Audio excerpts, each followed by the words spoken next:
Good morning student.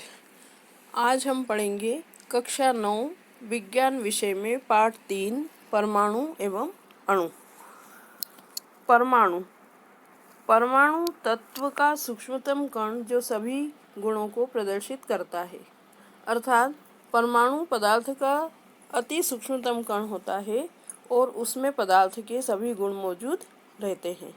परमाणु को 3 भागों में विभाजित किया गया है, इलेक्ट्रॉन, प्रोटॉन और न्यूट्रॉन, जिसके बारे में हम आगे पढ़ेंगे।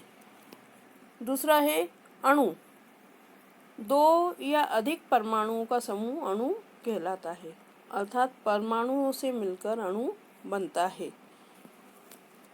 आगे देखेंगे हम रासायनिक संयोजन के नियम।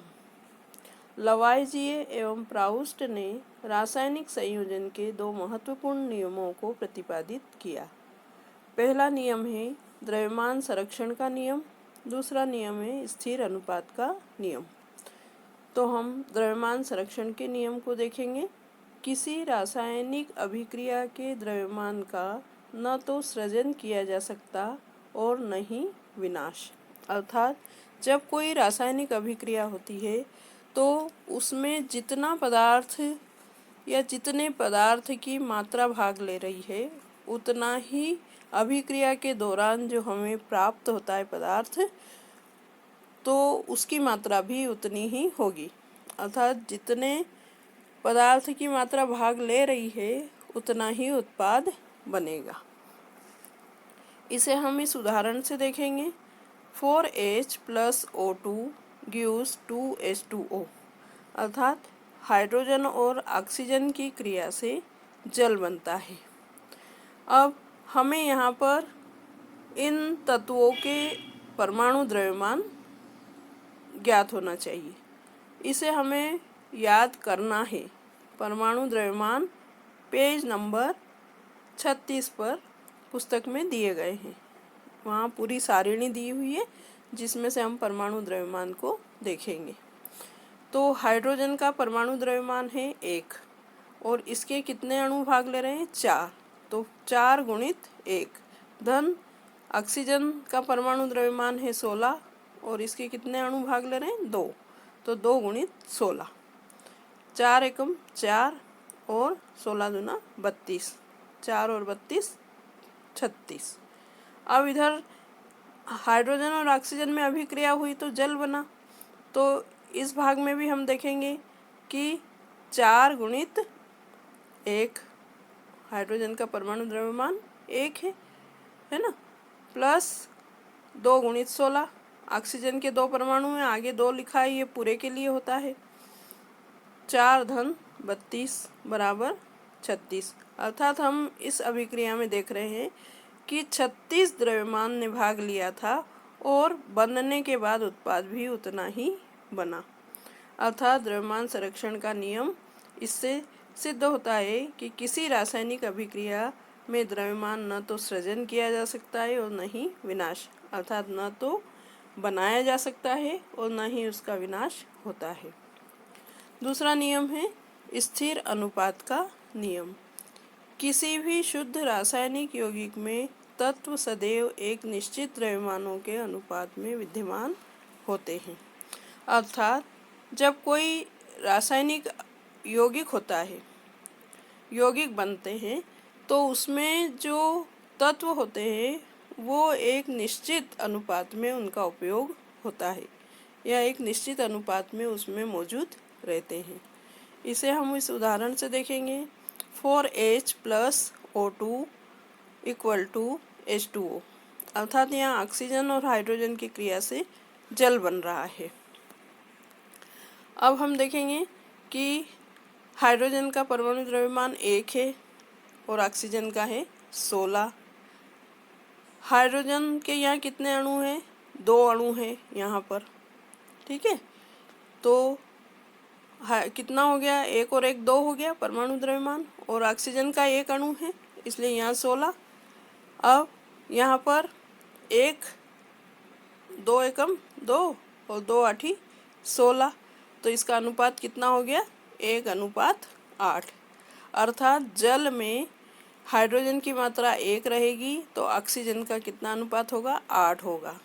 और भले ही जल कहाँ का भी जल हो उसमें यही अनुपात उपस्थित रहेगा, अर्थात इसे स्थिर अनुपात का नियम कहते हैं। धन्यवाद। अब हम देखेंगे तत्वों का वह सूक्ष्मतम कण जो किसी रासायनिक क्रिया में भाग लेता है परंतु प्रायः स्वतंत्र अवस्था में नहीं रहता, परमाणु कहलाता है। अर्थात पदार्थ का सूक्ष्मतम कण परमाणु कहलाता है, ये हम जानते हैं। तो इसे हम इस उदाहरण से समझेंगे कि हमने एक गैस सिलेंडर लिया जिसमें हाइड्रोजन गैस भरी हुई है। यदि हम इस गैस सिलेंडर का नाप खोल देंगे तो हाइड्रोजन गैस वातावरण में फैल जाएगी और वह वातावरण में किसी न किसी गैस से क्रिया कर लेगी। अतः तत्वों का वह सूक्ष्मतम कण जो किसी रासायनिक क्रिया में भाग लेता है, अर्थात हाइड्रोजन गैस निकलकर किसी न किसी गैस से क्रिया कर रही है परंतु प्रायः स्वतंत्र अवस्था में नहीं रहे, अर्थात वह किसी न किसी गैस से क्रिया कर रही है, स्वतंत्र रूप से वह घूम नहीं रही है, तो वह क्या कहलाता है? परमाणु कहलाता है। नेक्स्ट देखेंगे, जॉन डाल्टन ने परमाणुवाद को प्रतिपादित किया जिसके द्वारा द्रव्यमान संरक्षण के नियम एवं स्थिर अनुपात के नियम की युक्ति संगत व्याख्या की। था जॉन डाल्टन ने परमाणुवाद का प्रतिपादन किया और द्रव्यमान संरक्षण का नियम और स्थिर अनुपात के नियम की भी उन्होंने व्याख्या की। उन्होंने आगे चलकर इसको भी डेवलप किया। नेक्स्ट, परमाणु अति सूक्ष्म कण होता है। इसकी परमाणु त्रिज्या को नैनोमीटर में मापा जाता है या मापन किया जाता है। ये तो हम जानते हैं कि परमाणु अति सूक्ष्म होता है। अब इसकी जो त्रिज्या होती है ना, परमाणु बहुत छोटा होता है, ये हम जानते हैं। तो इसकी त्रिज्या को मापने की इकाई क्या है? नैनोमीटर। अब हम इसको देखेंगे, यहाँ एक उदाहरण दिया हुआ है कि 1 नैनोमीटर बराबर होता है 10⁻9 मीटर, अर्थात 10 की पावर क्या है? -9 मीटर होता है ये। तो इसको हम लिख सकते हैं 1/10⁹ और ये बराबर होता है 1 मतलब 9 जीरो हमको उसके आगे लगाना है, अर्थात ये संख्या कितनी हो जाएगी? लगभग 1 अरब के लगभग हो जाएगी। तो 1 नैनोमीटर बराबर कितना हो गया? 1 अरब के बराबर हो गया। अर्थात ये जो इतनी त्रिज्या वाला यदि हम कोई गोला बनाएं और उसके छोटे छोटे भाग करें तो कितने होंगे? 1 अरब के बराबर, मतलब 1 अरब हम उसके भाग करेंगे, वो उसकी त्रिज्या होती है, उस परमाणु की त्रिज्या होगी। जैसे कि हाइड्रोजन की परमाणु त्रिज्या होती है 10 की पावर -10, है ना, और जो जल होता है उसकी त्रिज्या होती है 10 की पावर -9। तो इस तरह इनका मापन किस में किया जाता है? नैनोमीटर में। नेक्स्ट देखेंगे, किसी तत्व के अणु एक ही प्रकार के परमाणु द्वारा संरचित होते हैं। अर्थात जैसे कि अभी ऊपर हमने देखा था हाइड्रोजन गैस का सिलेंडर लिया था, तो उसमें हाइड्रोजन गैस भरी हुई है, अर्थात उसमें छोटे छोटे हाइड्रोजन के परमाणु हैं, अर्थात प्रत्येक परमाणुओं में हाइड्रोजन के ही गुण होंगे, है ना। तो किसी तत्व के अणु एक ही प्रकार के परमाणु द्वारा संचरित होते हैं, अर्थात उसमें हाइड्रोजन है तो हाइड्रोजन ही रहेगी। नेक्स्ट देखेंगे, किसी यौगिक के अणु भिन्न भिन्न तत्वों के परमाणुओं से जुड़कर बनते हैं। अर्थात कोई यौगिक, हमने मान लीजिए कि जल यौगिक है तो H2O को लिया है, तो उसके जो तत्व हैं हाइड्रोजन और ऑक्सीजन से मिलकर जल बनता है, तो वो भिन्न भिन्न तत्वों के परमाणु से जुड़कर बनते हैं, अर्थात हाइड्रोजन और ऑक्सीजन से मिलकर क्या बन रहा है? जल बन रहा है। आगे देखेंगे, आवेशित कणों को आयन कहते हैं, अर्थात जिन कणों पर आवेश होता है वो क्या कहलाते हैं? आयन कहलाते हैं। ये 2 प्रकार के होते हैं, धन आयन और ऋण आयन, अर्थात जिन पर धन आवेश होगा वो धन आयन कहलाएंगे और जिन पर ऋण आवेश होगा वो ऋण आयन कहलाते हैं। नेक्स्ट देखेंगे, रासायनिक संकेत किसी तत्व को उसके प्रतीकात्मक नाम से व्यक्त करने को कहते हैं। अर्थात किसी भी तत्व का रासायनिक, जैसे कि मान लीजिए हमने हाइड्रोजन लिया तो उसको हाइड्रोजन पूरा हिंदी में ना लिखते हुए केवल हम ये H लिखेंगे। नाइट्रोजन तो उसको हिंदी में नाइट्रोजन ना लिखते हुए N लिखेंगे तो हमको समझ में आ जाएगा कि ये नाइट्रोजन है, ये हाइड्रोजन है, ऑक्सीजन है, हीलियम है ना। तो ये जो रासायनिक संकेत कहलाते हैं ये, कि किसी तत्व को उसका नाम न लिखते हुए उसका संकेत लिख देंगे, फिर भी हम उसको समझ जाएंगे कि ये हाइड्रोजन है, ये नाइट्रोजन है, ये ऑक्सीजन, हीलियम है, बोरान है, मैग्नीशियम है, एल्यूमिनियम है। तो इसे जो ये इसको संकेत कहते हैं, उस तत्व का संकेत कहते हैं, इसे H के द्वारा हम व्यक्त कर सकते हैं। नेक्स्ट देखेंगे, किसी यौगिक का रासायनिक सूत्र उसके संगठन का प्रतीकात्मक निरूपण होता है। अर्थात जैसे अभी ऊपर हमने देखा कि रासायनिक संकेत, तत्व का रासायनिक संकेत, इसी प्रकार यदि यौगिक होगा तो उसका जो सूत्र होता है वो उसका जो उसका संगठन होता है उसका प्रतीकात्मक निरूपण होता है। अर्थात जैसे H2O जल, तो H2O इसमें हाइड्रोजन भी है, ऑक्सीजन भी है, और इससे क्या बना, जल बना। तो इस जल को ना लिखते हुए हम इसको H2O भी लिख सकते हैं। तो ये उसका रासायनिक सूत्र कहलाता है।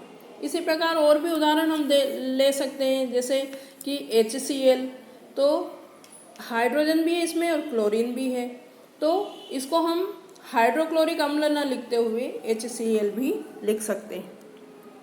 नेक्स्ट देखेंगे, किसी पदार्थ का आणविक द्रव्यमान उसके सभी संगठक परमाणुओं के द्रव्यमानों का योग होता है। इसे परमाणु द्रव्यमान इकाई U द्वारा व्यक्त किया जाता है। अर्थात हमने आणविक द्रव्यमान के बारे में अभी शुरुआत में इस पाठ के पढ़ा था। तो हम जो उसका द्रव्यमान का जो परमाणुओं के द्रव्यमान का जो योग होता है उसे किसके द्वारा व्यक्त किया जाता है, U द्वारा व्यक्त किया जाता है। उदाहरण देखेंगे हम कि 2H2O ये क्या है, एक यौगिक है ना। तो इसमें हाइड्रोजन कितने हैं, 4 है। हाइड्रोजन का परमाणु द्रव्यमान 1 है, तो 1 गुणित 4 धन ऑक्सीजन के 2 परमाणु हैं, 2 गुणित 16, 4 धन 32 बराबर 36। तो इसको किसके द्वारा हम व्यक्त करेंगे, U के द्वारा। इसकी इकाई क्या है, U, यूनिक। ठीक है। नेक्स्ट देखेंगे, किसी स्पीशीज परमाणु, आयन, अणु अथवा कण के 1 मोल में मात्राओं की वह संख्या है जो ग्राम में उसके परमाणविक, आयनिक या आणविक द्रव्यमान के बराबर होती है। अर्थात हम इसे इस उदाहरण से देखेंगे कि मान लीजिए हमने H2O, ठीक है, तो हाइड्रोजन के 2 परमाणु हैं, 1 गुणित 2 धन 16 है ना। 16 क्या है, ऑक्सीजन का परमाणु द्रव्यमान है।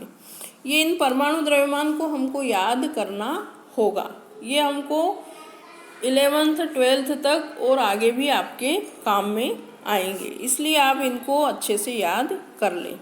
तो देखेंगे 1 गुणित 2, 2 धन 16 बराबर कितने हो गए, 18। तो अब आगे इसी प्रकार ऑक्सीजन का 16 गुणित 2, ऑक्सीजन का परमाणु द्रव्यमान कितना है, 16, और कितने परमाणु हैं, 2 है, तो 16 गुणित 2 बराबर 32। ऐसे ही नाइट्रोजन का 23 होता है, तो 23 हो गया। अब मोल को हमको समझना है कि जो मोल होता है वो क्या होता है ना। मोल का शब्द का उपयोग विल्हेम्स ओस्टवाल ने सबसे पहले किया था। तो मोल, अभी हमने ये जो उदाहरण देखे इसी में हम देखेंगे कि इसमें जो जल है उसका कितना है परमाणु द्रव्यमान, 18। तो ये जो 18 होता है ये कितने के बराबर होता है, 1 मोल के बराबर होता है। जैसे ऑक्सीजन का हमने देखा कि 32 है, तो ये किसके बराबर होगा, 1 मोल के बराबर होगा। सोडियम का हमने देखा 23, तो ये किसके बराबर होगा, 1 मोल के बराबर होगा। ठीक है। अब 1 मोल बराबर कितना होता है, 6.022 गुणित 10 की घात 23, 6.022 गुणित 10 की घात 23, इसको N0 से व्यक्त करते हैं। ठीक है। तो ये क्या है, 1 मोल के बराबर ये जो संख्या है ये स्थिर होती है। अब मान लीजिए कि यहाँ पर 18 है इसका परमाणु द्रव्यमान, ये 1 मोल के बराबर है, तो वो उसका कितना मान होगा 6.022 गुणित 10⁻23। यहाँ पर 32 है तो 32 का भी मान कितना होगा 6.022 10⁻23। यहाँ पर 23 है तो इसका मान भी कितना होगा 6.022 10⁻23। इसे n0 से व्यक्त करते हैं। तो जो परमाणु संख्या जो इनकी होगी वो सभी में बराबर होगी और इसे क्या कहते हैं, आवोगाद्रो स्थिरांक या आवोगाद्रो संख्या भी इसे कहते हैं, अर्थात ये हमेशा स्थिर होती है। धन्यवाद।